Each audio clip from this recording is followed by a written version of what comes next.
আজকে আমরা সকলে ভেবেছি মাছ ধরবো, তো সেই কথা মতন আমরা মশারি জাল এগুলো নিয়ে চলে এসেছি সবাই বটতলায়।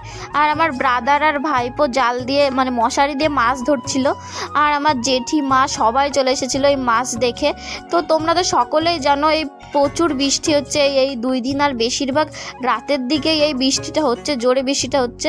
আর আমাদের বটতলায় তো একদমই জল ছিল না, আবার জল হয়ে গেছে বন্ধুরা। তো এই জলে মাছ ঘোরাঘুরি করছে। তো দেখো এই যে করা কেবল মাছ আমরা পেয়েছি, তো আরও ধরা হচ্ছে মাছ। আর জিতও এসেছে আমার সঙ্গে, জিতও দেখতে এসেছে মাছ। আর জিত এখন মাছ দেখায় ব্যস্ত, ওর জন্য তাকাচ্ছেই না ফোনের দিকে। তো তারপরে দেখলো যে আমি ওর মানে ভিডিও করছি, তখন তাকালো। তো এখানে দেখো মা এই এরকম মাছের ঝাঁকগুলো ওইদিকে চলে গেছে বলে এরকম মানে মাছগুলো এইদিকে তাড়িয়ে দিচ্ছে যাতে মশারিতে বেঁধে যায়, কিন্তু লাভের লাভ কিছুই হলো না, কারণ বেশি মাছ পাওয়া গেল না। বেশিরভাগই এই মশারিতে মানে পাতা মানে বট গাছের যে পাতা হয় সেই পাতাগুলো বেঁধে যাচ্ছিলো, আর মানে আমরা তো মাছ পেলামই না একদমই।